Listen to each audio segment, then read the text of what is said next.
Salut à tous, ici Adrien D. Aujourd'hui on est le lundi 25 novembre 2019 et aujourd'hui c'est un grand jour.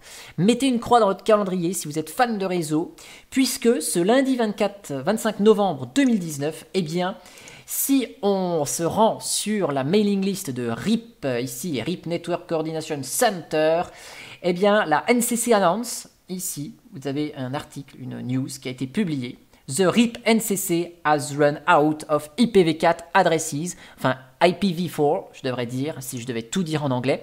Et ça veut dire quoi? Eh bien, ça veut dire que ici, on est à court d'IPv4. Ça y est, il n'y a plus d'IPv4. Ce n'est plus possible. Vous voulez monter votre fournisseur d'accès Internet, vous voulez réclamer des IPv4, ce n'est plus possible. Ici, Nicolas Pediaditis a écrit ce 25 novembre, « Chers collègues, aujourd'hui, à 15h35 UTC plus 1, le 25 novembre 2019, nous avons procédé à l'allocation finale des IPv4 en /22, donc ça c'est le masque, hein, à partir des dernières adresses disponibles dans notre pool. Et oui, ce qui veut dire que nous sommes maintenant à court d'adresses IPv4. Il n'est plus possible d'acheter des IPv4. Il n'y a plus d'IPv4 disponible. Alors rassurez-vous, si vous êtes chez Orange, vous avez une IPv4, ou si vous êtes dans une société qui avait une IPv4 disponible, elle est toujours disponible, mais c'est si il y a une nouvelle demande d'IPv4, et bien maintenant on est sur une liste d'attente, c'est-à-dire que il faut attendre qu'un fournisseur d'accès mette la clé sous la porte, ou que une personne qui détient des adresses IPv4 eh bien, n'en ait plus besoin et les rendre disponibles. Mais pour le moment, il n'y a plus rien de dispo. Hein. Donc c'est-à-dire que ici, si on descend le truc, là, eh ben, même s'il n'y a plus d'IPv4, hein, c'est ce qui est écrit ici, hein, recovered IPv4 addressing and the waiting list, ça veut dire que même si nous n'en avons plus, nous continuerons à récupérer les adresses IPv4 à l'avenir. Celles-ci proviendront d'organisations qui ont cessé leurs activités ou dont les comptes sont fermés, ou des réseaux qui renvoient des adresses qui n'ont plus besoin. Typiquement, Orange dirait, bah tiens, voilà, je déploie de l'IPv6, je n'ai plus besoin de ces IPv4, je vous les redonne.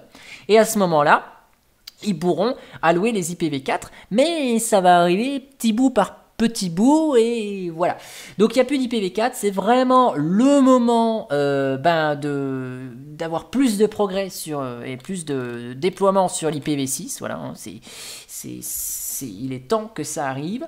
Alors, ça fait un moment hein, qu'on entend parler qu'il ne va pas y avoir assez d'IPv4, effectivement, si on va sur Wikipédia, là, juste pour avoir le chiffre ici, ça veut dire qu'au total, il peut y avoir 4 milliards 294 millions et quelques d'adresses IP. V4, donc ça veut dire qu'on peut en avoir tout ça. Vous allez me dire, ça fait énormément. Sauf que chaque foyer aujourd'hui a une connexion Internet, donc va prendre une IPv4. Vous avez des téléphones mobiles qui sont connectés à Internet, ben c'est des IP. Et partout, voilà, vous avez des montres connectées, des machins, des ci, des là, des trucs. On a tout, des frigos connectés, bientôt on aura même sa cuvette de toilette connectée qui nous dira à quel moment on peut faire caca pour éviter que ça éclabousse en fonction de la vague qui est au fond du toilette. Et ben, si vous voulez, ces IPv4, ça fait beaucoup, mais il n'y en a plus. Alors, il y a eu toujours des petites astuces, hein. Il y a eu des contournements, parce que voilà, les IPv4, on savait que ça allait être en rupture à un moment donné. Donc, il y a eu des techniques telles que le NAT. Donc, le NAT, pour ceux qui ne connaissent pas trop le réseau informatique, c'est ça, c'est le Network Address Translation. Donc, c'est-à-dire que ici, quand vous êtes chez vous, ou si c'est une société, hein, peu importe dans laquelle vous travaillez, vous avez plein de PC, mais plutôt que chaque PC ait son adresse IPv4 dispo sur Internet, vous avez le routeur pare-feu qui est ici, et quand lui 10.0.0.1 fait sa requête vers le serveur web, ici, le pare-feu, routeur pare-feu, va translater, donc traduire, voilà, je cherchais le nom en français, cette adresse IP interne en l'adresse IP externe. La requête, elle provient du port, par exemple, 1, 2, 3, 4, 5. Ça va interroger, par exemple, une requête Google. Ça revient sur le port 1, 2, 3, 4, 5. Et, eh bien, 12, 001, 1, 2, 3, 4, 5, ici, cet équipement, c'est que c'est ce PC-là. Comme ça, si lui et lui font tous en même temps une recherche sur Google, mais lui, il cherche combien font 1 plus 1, lui 2 plus 2, lui 3 plus 3 et 4 plus 4, en fonction du port qui va être source ici, quand la requête va revenir, lui, il saura qui a fait telle requête en fonction de ce port source. Voilà. Donc ça a été des astuces qui fait que là, on passe de une IP publique au lieu de 4 ici. Et dans les entreprises, c'est pareil. Mais avec les IPv6, on a un nombre extraordinaire d'IPv6, ça fait plus de 340 sextillions. Donc les sextillions, c'est, voilà, vous voyez tous les zéros qu'il y a. Donc ça fait vraiment beaucoup. Donc là, ça veut dire que je pense que chaque personne sur Terre peut avoir au moins 7000 milliards, à mon avis, d'adresses IP pour lui. Donc il peut avoir vraiment tout connecté. Sa chaîne Wi-Fi, son téléphone, son ordinateur, direct disponible depuis Internet. Et même il peut avoir son caleçon connecté, il peut avoir toutes les briques de sa maison connectées. Ça, il n'y a pas de problème, il y a assez d'IP pour tout le monde. Donc il est temps que les fournisseurs d'accès à Internet déploient l'IPv6, en tout cas pour tout le monde, parce que là on est vraiment à court d'IPv4. Alors après, bien sûr, dans les réseaux informatiques d'entreprise, il y a de l'IPv4 partout, les adresses 10.0.0.0/8, 172.16.00/12 et 192.168.00/16.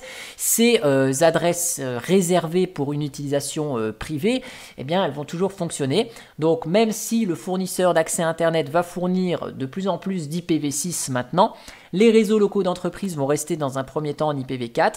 Il y aura de la translation d'IPv4 V6 via les routeurs pare-feu, ça va rester. Je pense qu'en 2050, les sociétés, les réseaux locaux des sociétés seront toujours en IPv4, parce que de là à utiliser toutes les IPv4 dispo, donc je vous fais pas de dessin, mais quand vous avez ici les adresses IP 10.0.0/8, donc ça veut dire que ça vous fait 255 x 255 x 255 en gros.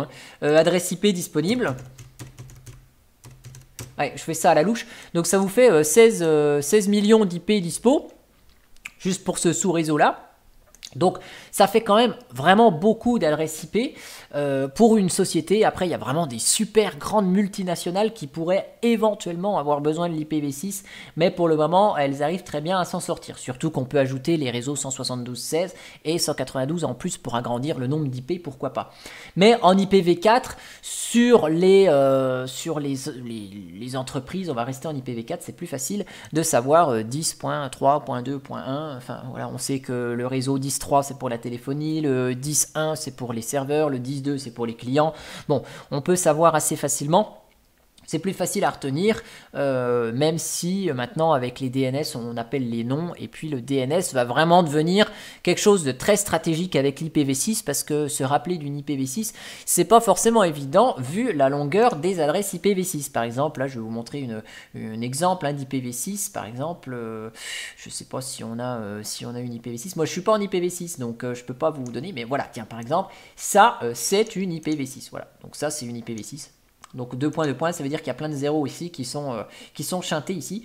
Donc voilà, ça c'est l'IPv6, c'est quand même pas facile à retenir. Donc voilà, mais en tout cas pour les téléphones mobiles par exemple, les fournisseurs d'accès pourraient déjà donner des IPv6 pour les téléphones mobiles, parce que non seulement il y a cette histoire de NAT là où ils ont quand même pu gruger et gagner un peu de temps sur l'IPv4, mais sur les téléphones mobiles il y a du NAT de NAT, c'est-à-dire que ici vous avez cet équipement là il y a l'interface IP publique du réseau 4G d'Orange par exemple. Orange sont champions pour faire ça, du NAT sur du NAT, et là vous arrivez sur un réseau 10 et ici il y a encore du NAT là. C'est-à-dire que là, il y a encore ce genre de boîtier, et hop, et vous avez encore plein de téléphones derrière. Donc vous avez une double NAT. Donc ça, c'est fait chez Orange, parce qu'on a été un petit peu dans la panade sur une connexion Internet chez nous au travail, et on a acheté une carte 4G Orange grand public pas très chère. On a voulu mettre notre routeur dessus en 4G, et en fait on a bien été embêté pour faire du VPN, parce qu'avec cette double NAT, on n'avait pas une IP publique sur notre routeur pare-feu pour monter un VPN comme ça un peu à l'arrache. On avait une IP en 10, parce que Orange faisait du double NAT, voilà, et on a pu le voir avec la commande traceroute par exemple. Free, ils ont fait un peu différemment, c'est-à-dire que cette IP par exemple 12.0.0.1 ils l'ont donné à 4 personnes différentes. Et donc je vous ai dit tout à l'heure, mais quand lui il fait une requête vers Google, ici il y a du NAT et ça sort avec un port entre 1 et 65 536. Enfin 1024 et 65 536. Et le problème c'est que Free, pour mutualiser les IP, il donne 4 fois la même IP à chacune des personnes, et le client A il fait ses requêtes du port 1024 à 16 000, le client B de 16 000 à 32 000, le troisième client il fait des émissions de 32 000 à 48 000, et le dernier de 48 000 à 65 000. Et ce qui fait que il gruge comme ça en fonction du port source, et après ça revient au bon abonné, ce qui pose des soucis chez certains abonnés de Free qui ne peuvent pas forcément faire du PAT, donc du Port Address Translation. Vous savez, quand vous hébergez un serveur web, vous pouvez faire de la translation de port, et dans ce cas-là, certains abonnés ne peuvent pas faire ce port 80 parce qu'il est attribué à un autre client chez Free, par exemple. Voilà. Donc il y a plein de combines qui permettent d'essayer de gagner, enfin d'éviter de dépenser des adresses IP V4, mais là, cette fois-ci, il n'y en a plus du tout. Donc les fournisseurs d'accès vont devoir rapidement se mettre à l'IPv6, puisque là, il n'y a plus rien en stock. Voilà. En tout cas, j'espère que cette petite vidéo sur la fin de l'IPv4 vous aura plu. Dites ce que vous en pensez en commentaire. Je pense qu'il n'y aura pas trop de vues sur cette vidéo parce que ça intéresse peut-être pas forcément un bon nombre d'abonnés qui me suivent, mais j'avais envie de vous partager cette nouvelle qui est un peu au fin fond des réseaux, même si en soi je suis plus spécialisé dans les systèmes, qu'ils soient les systèmes Windows ou Linux. J'ai touché un petit peu du réseau, mes notions de réseau sont un peu loin. Pare-feu ça va, mais après tout ce qui va être notion de fournisseur d'accès, c'est un petit peu loin, hein. Tout ce qui est routage dynamique, BGP, c'est un peu loin tout ça pour moi, mais voilà, je voulais quand même vous en parler dans le biais de cette vidéo. En tout cas, j'espère que cette petite vidéo atypique vous aura plu. Je vous mets le lien dans le descriptif de cette annonce ici, de la page Wikipédia IPv4 IPv6 et de ce que c'est que le NAT si vous avez envie de lire ce qu'est le NAT. En tout cas, j'espère que cette vidéo elle vous aura plu, et moi je vous dis à bientôt pour une prochaine vidéo. Allez, ciao ciao.